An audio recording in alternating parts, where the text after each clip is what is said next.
আসন্ন ত্রয়োদশ জাতীয় সংসদ নির্বাচন ঘনিয়ে আসছে। প্রচারণার প্রায় শেষ মুহূর্তে বৃহত্তর নোয়াখালী বাংলাদেশ জাতীয়তাবাদী দলের ঘাঁটি, আর জাতীয়তাবাদী দলের প্রতীক হল ধানের শীষ। এই কারণে ঘাঁটি এই দলের যিনি গত কিছুদিন আগে দলের চেয়ারপারসনের দায়িত্ব পালন করেছেন, সাবেক 3 বারের প্রধানমন্ত্রী, দেশনেত্রী, আপসীর নেত্রী, যার সংগ্রামের কারণে এই ভোট হচ্ছে, সেই নেত্রী বেগম খালেদা জিয়ার বাড়ি এই বৃহত্তর নোয়াখালী। তো সেটাকে কেন্দ্র করে আজকে মানুষের মধ্যে একটা উৎসব, ভোটের আমেজ তৈরি হয়েছে। বাংলাদেশের প্রায় 4 কোটি যুবক শ্রেণী ভোটার, জাতীয়বাদী যুবদল নোয়াখালী জেলা প্রত্যেক জায়গায় তাদের কর্মসূচি এবং কাজ করে যাচ্ছে। দিন রাত পরিশ্রম করে যুবদলের নেতা কর্মীরা ভোট চাচ্ছে। তেমনিভাবে আজকে বেগমগঞ্জ উপজেলা যুবদল এবং চৌমানী পৌরসভা যুবদলও সকাল থেকে সন্ধ্যা পর্যন্ত দিনকে দিন রাতকে রাত না মেনে সারাক্ষণ ভোটের জন্য দানশিল্পে কাজ করে যাচ্ছে। আর আজকে আমরা যে যুবদল এখানে কাজ করে যাচ্ছি, এখানে যিনি প্রার্থী হয়েছেন উনিও কেন্দ্রীয় যুবদলের সাবেক সভাপতি, 3 বারের সাবেক এমপি, সাবেক মন্ত্রী, বিএনপির ভাইস চেয়ারম্যান জনাব বরকতুল্লাহ বুলু।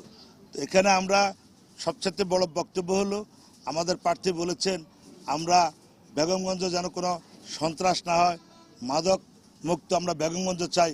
এই ব্যাপারে আমাদের প্রার্থীর বক্তব্য জিরো টলারেন্স, এবং উনি বলেছেন যদি কেউ সন্ত্রাসের সাথে জড়িত থাকে, মাদকের সাথে জড়িত থাকে, আমার দলের যারা আছে সর্বপ্রথম আমি তাদেরকে গ্রেপ্তার করে পুলিশের ব্যবস্থা নিব, তারপরে বাকি সাধারণ জনগণকে আমরা চাই বেগমগঞ্জ একটা সন্ত্রাস মাদক মুক্ত বেগমগঞ্জ উপহার দিবে বেগমগঞ্জবাসী। আর যদি আমরা আমাদের প্রার্থীকে নির্বাচিত করতে পারি, ইনশাআল্লাহ আমাদের দল, আমাদের নেতা, আগামী রাষ্ট্রনায়ক বিএনপির চেয়ারম্যান তারেক রহমান প্রধানমন্ত্রী গ্রহণ করলে বেগমগঞ্জের যতগুলি সমস্যা আছে সমাধান হবে ইনশাআল্লাহ, এটা আমার দৃঢ় বিশ্বাস। কার্যক্রম অব্যাহত।